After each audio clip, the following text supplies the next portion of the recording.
I've thrown out all your stuff. We're gonna be living in this house now, so could you move out?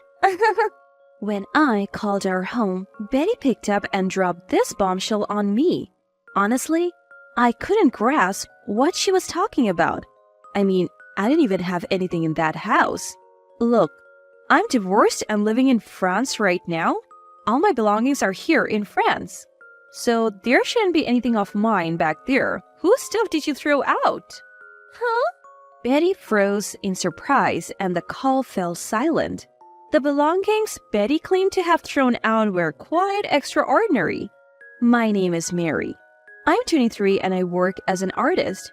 I recently bought a newly built house with my husband John, who is the same age as me. John and I met in college initially as friends of opposite genders. However, it seemed like John had feelings for me since the day we met at the entrance ceremony. Our first encounter happened when I was lost on the massive campus during the entrance ceremony. John happened to pass by and kindly showed me the way. From that day, we became good friends. We even found out we were in the same department and chose the same courses based on mutual interests, helping each other with reports and research papers. Our friends often teased us, asking if we were dating. And when we denied it, they would say, "Well, why don't ya?" So it was inevitable that we would start thinking about each other that way. After securing a job offer, John proposed. I want us to date with the intention of getting married. Although puzzled, I saw the seriousness in John's face and, not disliking him, agreed to go out with him. Since we knew each other from college, we got married after dating for just 3 months. But the happy marital life didn't last long. John comes from a wealthy family and they gifted us a new house as a wedding present. It seemed like John also landed a great job at a top-notch company. But John's parents seemed to disapprove of me. Do artists like you actually make money? Hard to believe that a young woman artist like you can produce valuable art. I am in the process of making a name for myself right now. Unbelievable. Did you marry our son with the intention of mooching off him until you become famous? No. John was the one who proposed. Seeing John's parents frown upon me, I was bewildered. After all, I had gone to college just to have a degree and a teaching license as a backup. My main plan was to make a living as an artist. I also have a teaching license in art as a backup if my art career doesn't take off. John knew that when he proposed to me. However, it seems like John's parents were not aware and they started grumbling after we got married. I was completely blindsided. John, on the other hand, just played dumb as if he couldn't stand up to his parents. I confronted John with my concerns when we got home. Why didn't you tell your parents? Well, it's obvious they wouldn't approve. You can tell just by the way they act. John also looked concerned as he responded. I wonder if we can ever get along with his parents. Maybe I'm asking for too much? I was feeling torn. Being an artist is not like having a 9-to-5 job. The income is unstable and it could take years to make a name for myself. To Catherine, John's mom, it made sense to think I was just after their money. There are people who don't understand art or artists. Art is not a basic necessity. Life would go on just fine without art in the world, but I think that a single painting can enrich someone's life. I believe that wasn't my only concern. There was another problem. John's sister, Betty. Not only she did not understand art, she seemed to have her eyes set on our new home that we had received as a wedding gift from John's parents. Hey, John, we have extra rooms, right? Why don't we all live together? Betty clung to John, proposing they move in with us. No way. Why would we want to live with you right after getting married? John seemed annoyed as he pushed Betty away. It's fine. You guys don't have kids, right? We can help take care of any future kids. Is she just trying to offload her own kids onto us? I stared at Betty suspiciously. She didn't seem to like me one bit. You know, John, you could have married someone prettier or someone who makes more money. What's so fun about keeping a struggling artist at home? I was so shocked by Betty's frankness that I was at a loss for words. Stop talking like that, Betty. It's disrespectful to Mary. Are you saying I have bad taste? Do you not? Are you trying to be her patron or something? What do you gain from this? Betty wasn't holding back, even with her own brother. I don't measure my marriage in gains or losses. I just genuinely want to be with Mary. John glared at Betty with a voice tinged with anger, but Betty just chuckled. Why so mad? Hit a nerve, huh? My little brother is so cute. You really are a hopeless romantic. To Betty, the word cute wasn't a compliment. It was something she would say to someone she looked down upon. In her eyes, Betty saw her brother as nothing more than a yappy little dog. After Betty finally left satisfied, John kept apologizing to me, saying, I'm really sorry. What I remember feeling wasn't so much anger towards John's family as it was sadness. I had hoped to get along with John's relatives, but their attitudes consistently disappointed me. So I came up with a plan. John, let's get divorced. I casually uttered the word divorce once relaxed day in our new home, and it was enough to turn John pale. Divorce? Hold on, if this is about my family, I'll apologize. I'll even talk to them. Please, reconsider the divorce. Then I shared my thoughts with him. John seemed to calm down a bit. I see. I understand where you're coming from, Mary, but do we really need to divorce? If we say we are divorced, I think your family will finally be at ease. We can think about what to do next afterward. All right.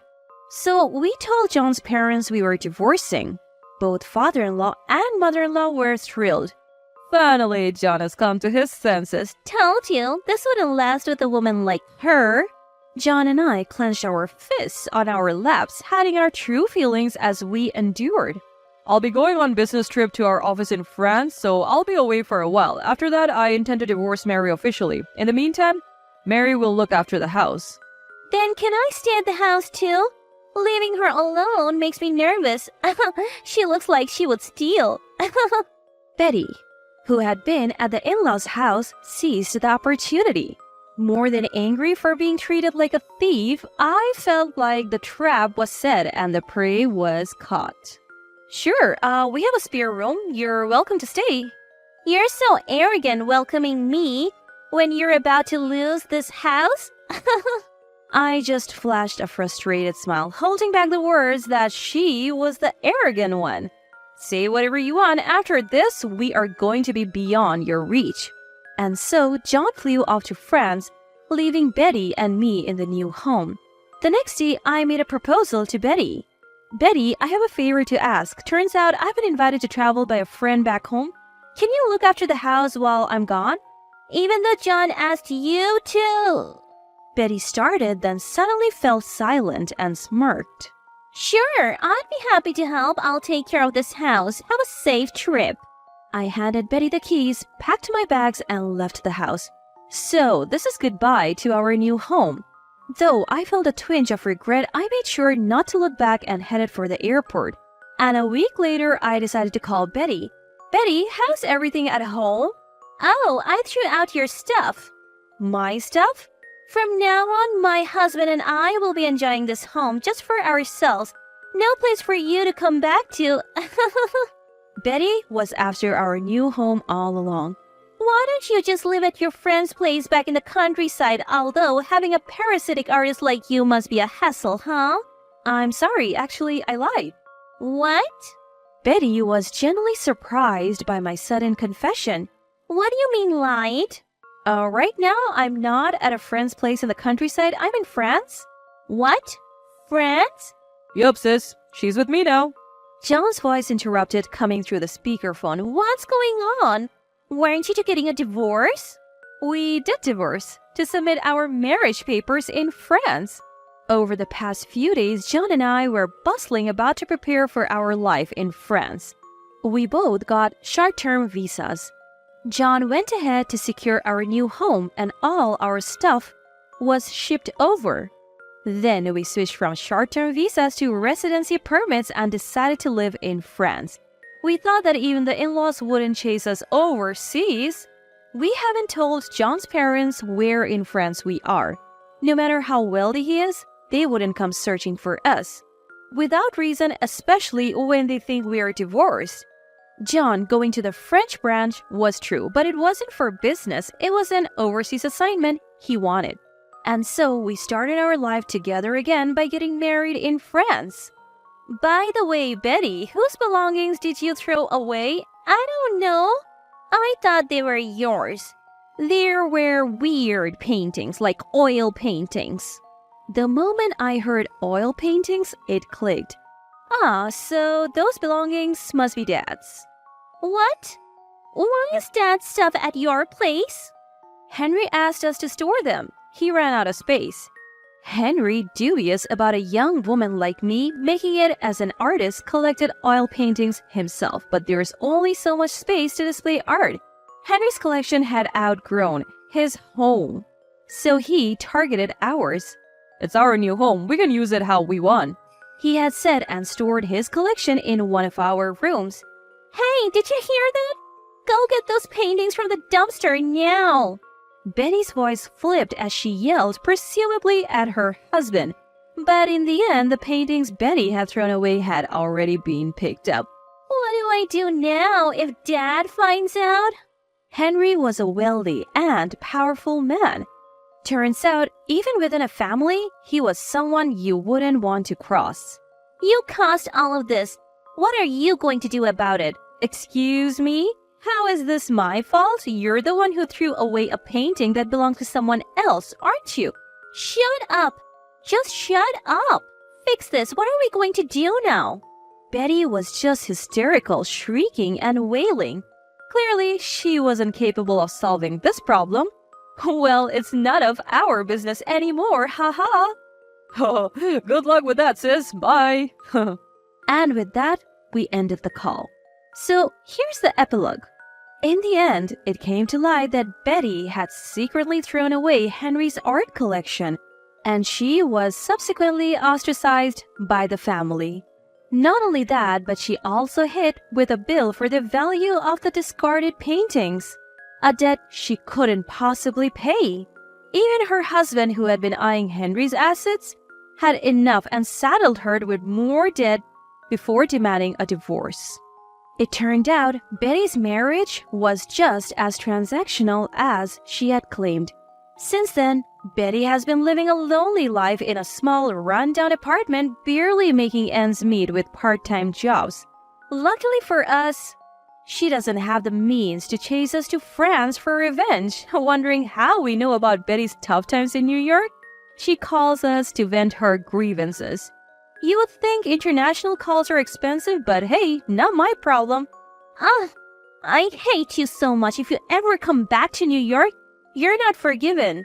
Oh, scary, scary. No plans to return to New York anytime soon, so you can relax. So annoying.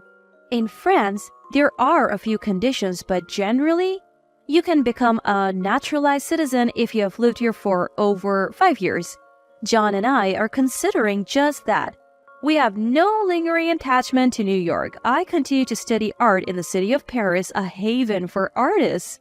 A revered artist I look up to is passionately teaching me and even helps me find art gigs, which is extremely helpful.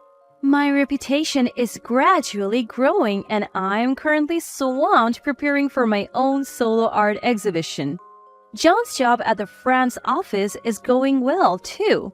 Together, we enjoy life in Paris, studying the French language and engaging in cross-cultural exchanges.